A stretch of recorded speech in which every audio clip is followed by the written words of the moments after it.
میں اللہ تعالیٰ نے بیشتر مقامات پر اس چیز کو واضح فرمایا کہ کوئی بھی شخص والدین کے ساتھ سلوک مذموم نہ رکھے، ممدوح سلوک رکھے۔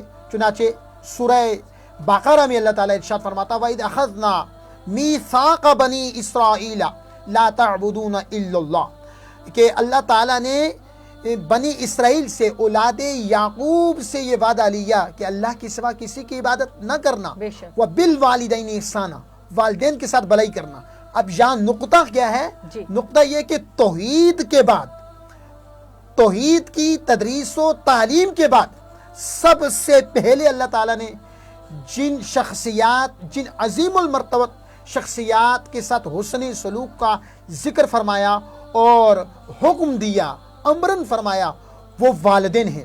اور نہ صرف قرآن مجید فرقان حمید، بلکہ اگر ہم دیگر آسمانی کتب تورات، زبور اور انجیل کا مطالعہ کریں سو ان کتابوں میں بھی یہ احکامات ربانی صراحتاً موجود ہیں کہ والدین کے ساتھ حسن سلوک کیا جائے۔ یہ احکامات شریعت موصلی میں بھی تھے، شریعت عیسوی میں بھی تھے، اور یہ جو آیت میں نے آپ کے سامنے پڑھی وَإِذْ أَخَذْنَا مِيثَاقَ بَنِي إِسْرَائِيلَ، اب دیکھیں بنی اسرائیل والے تو مسلم نہیں ہیں، بے شک بنی اسرائیل والے ان سے اللہ تعالیٰ جو حضرت موسیٰ کی امت ہے ان سے اللہ تعالیٰ یہ وعدہ لے رہا ہے کہ والدین کے ساتھ تم نے حسن سلوک کرنا ہے اور دیانتداری سے پیش آنا ہے، رحم دلی سے پیش آنا ہے، آنکھیں نہیں دکھانی، اس انداز سے پیش نہیں آنا کہ جب تم بات کر رہے ہو تمہاری گفتگو سن کے وہ گھبرا رہے ہوں، گھبراہٹ کا شکار ہو جائیں، کانپ رہے ہو، نہیں، یہ انداز مذموم ہے۔ قرآن و احادیث میں، سنت میں وعیدات ہیں اس انداز والے شخص کے لیے۔ انداز کون سا اپنانا ہے؟ ایک تو اف بھی نہیں کہنا، ان کے بڑھاپے میں جب بچپنا لوٹ آئے، بڑھاپے میں آپ بہت زیادہ بھلائی کریں لیکن وہ اپنی ضدوں پہ اتر آئیں، آپ بہت سی چیزوں کا اصرار کریں جو ان کے کھانے کے اعتبار سے مفید ہیں لیکن وہ نہ کھائیں، اور آپ شب و روز ان کی خدمت گزاری کریں، قدم بوسی کریں، دست بوسی کریں، اس کے باوجود وہ لوگوں سے یہ کہتے پھریں کہ ہمارا بیٹا ایسا ہے، ہمارے ساتھ حسن سلوک نہیں کر رہا، حتیٰ کہ وہ جب محتاج ہو جائیں، بولو براز کو صاف تمہیں کرنا پڑے، اس وقت بھی لفظ اوف نہیں کہنا، چونکہ یہ اب اصلی امتحان کا وقت ہے۔ صحیح۔ اب جوانی میں بچوں کو اس طرف نگاہ دوڑانی چاہیے جب وہ بچپن میں تھے، جب وہ طفل مکتب تھے، جب وہ پنگوڑے میں تھے، جب ماں کی گود میں تھے، اس وقت والدین کا ان کے ساتھ کیسا عمل ممدوح تھا، تو اس کو مد نظر رکھ کر معاملات کو آگے بڑھانا چاہیے۔ بالکل علامہ صاحب آپ نے ٹھیک کہا۔ اس کے ساتھ ہی وقت ہوئے ایک بریک کا، ملتے ہیں بریک کے بعد، ہمارے ساتھ رہیے۔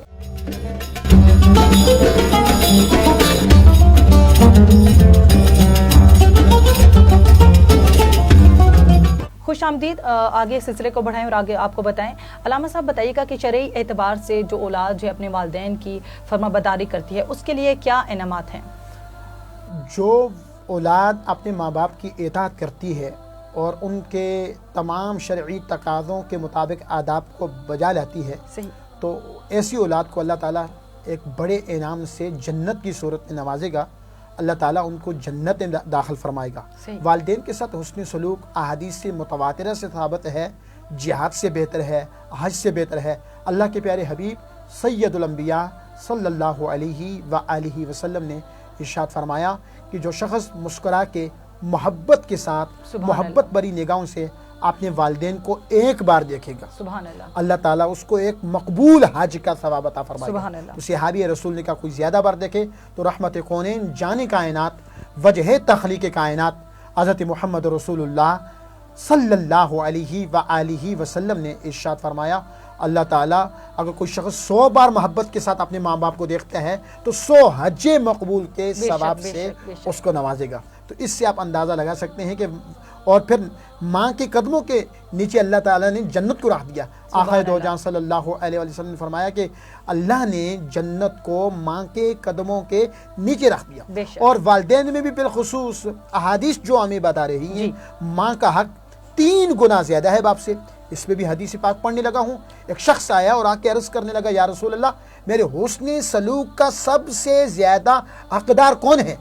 اللہ کے پیارے حبیب صلی اللہ علیہ وآلہ وسلم نے فرمایا، امو کا، تیری ماں۔ اس نے کہا ثم من، پھر کون؟ نبی کریم رؤوف رحیم صلی اللہ علیہ وآلہ وسلم نے ارشاد فرمایا قال امو کا، پھر تیری ماں. اس نے تیسری بار عرض کیا پھر کون؟ ثم من، پھر کون؟ حضور نے فرمایا امو کا، پھر تیری ماں.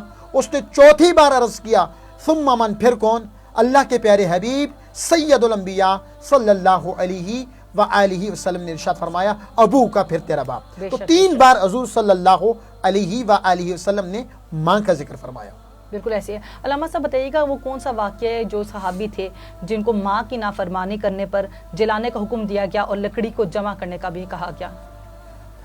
محترمہ انم نقوی صاحبہ، وہ صحابی حضرت علقمہ رضی اللہ عنہ ہیں. حضرت علقمہ رضی اللہ عنہ صحابی رسول ہے، اور صحابی عملوں سے بنا نہیں بنتا. صحابی کے لیے لازم ہے کہ زندگی میں ایمان کی حالت میں رسول اللہ کو دیکھا ہو اور خاتمہ بھی ایمان پر ہوا ہو. دنیا کے غوث کتب ابدال جمع ہو جائیں، صحابی کی درجے کو نہیں پہنچ سکتے. حضرت علقمہ رضی اللہ عنہ صحابی رسول، ان کی جب موت کا وقت آیا تو روح نہیں نکل رہی تھی، نزع کی سخت تکلیف میں مبتلا تھے، زبان لٹک کے باہر آ گئی تھی. اور رحمت کونین محسن انسانیت حضرت محمد رسول اللہ صلی اللہ علیہ وسلم نے جوان انصار صحابہ کو بھیجا کہ جا کے انہیں کلمہ پڑھائیے.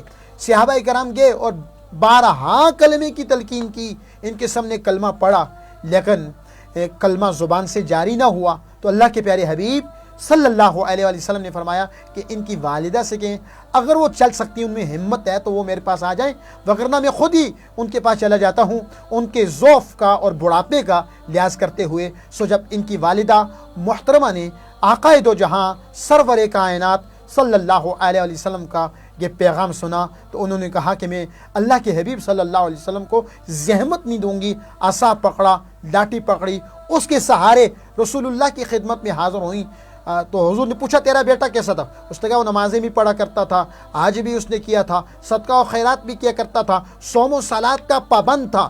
حضور نے پوچھا بتاؤ وہ آپ کے ساتھ کیسا تھا، کیسا سلوک تھا آپ کے ساتھ؟ اس نے کہا یا رسول اللہ صلی اللہ علیہ وسلم وہ میرے ساتھ اچھا نہیں تھا، مذموم رویے سے میرے ساتھ پیش آتا تھا. سو جب حضرت علقمہ کی والدہ کے یہ کلمات اللہ کے پیارے حبیب جانی کائنات صلی اللہ علیہ وآلہ وسلم نے سنے تو آپ صلی اللہ علیہ وسلم نے صحابہ کرام سے کہا کہ تم لوگ لکڑی کو جمع کرو، چونکہ جو ماں کا نافرمان ہو اسے دفنایا نہیں جاتا بلکہ جلایا جاتا ہے، تاکہ دنیا والوں کو پتہ چلے کہ شخص نے ماں کی نافرمانی کی تھی، آج جو ہے لکڑیاں جمع کر کے اس کو زندہ جلا دیا گیا.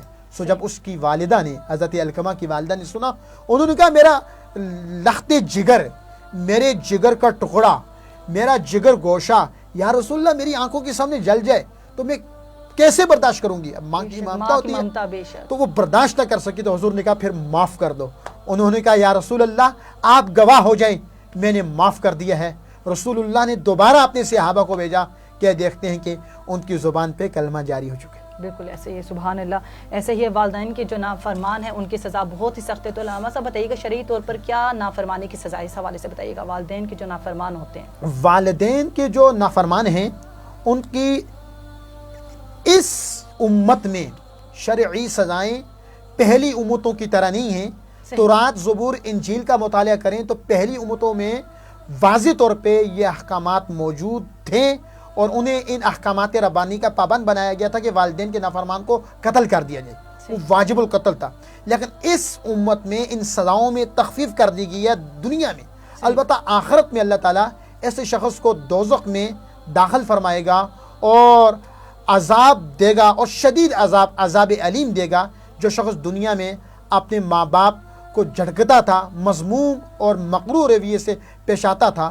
نبی کریم صلی اللہ علیہ وسلم کا فرمان ہے کہ آدمی پر سب سے زیادہ حق اس کی ماں کا ہے. اور ایک حدیث پاک میں آتا ہے کہ نبی کریم صلی اللہ علیہ وسلم نے، اب حضور صلی اللہ علیہ وسلم نے دشمنوں کو بھی دعا دی، آپ نے دشمنوں کو بھی، لیکن والدین کے نافرمان کے لیے حدیث مصطفیٰ میں واضح بد دعا، دعائے ضرر موجود ہے.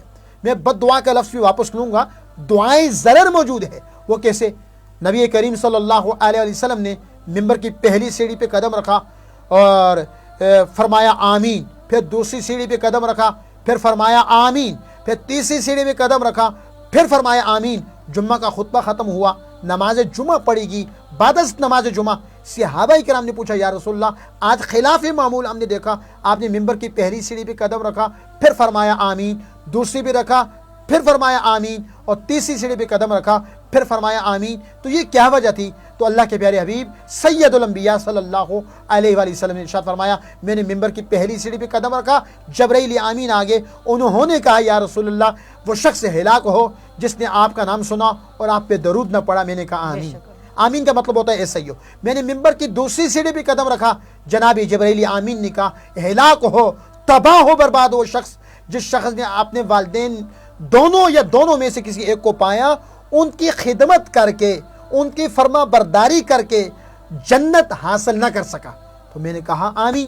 میں نے تیسری سیڑھی پہ قدم رکھا، جبرائیل آمین نے کہا ہلاک ہو وہ شخص جس نے رمضان المبارک کا ماہ مبارک پایا اور وہ اپنی بخشش نہ کروا سکا۔ تو میں نے کہا آمین، یعنی ایسا ہی ہو۔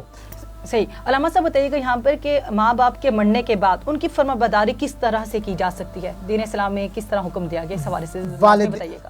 والدین کے وصال کے بعد اور وفات کے بعد اگر کوئی شخص زندگی میں ماں باپ کی نافرمانی کرتا رہا یا نافرمانی نہیں اس نے سلوک بھی کرتا رہا، تو میں یہ سمجھتا ہوں کہ بہترین طریقہ تحائف انہیں دیے جائیں۔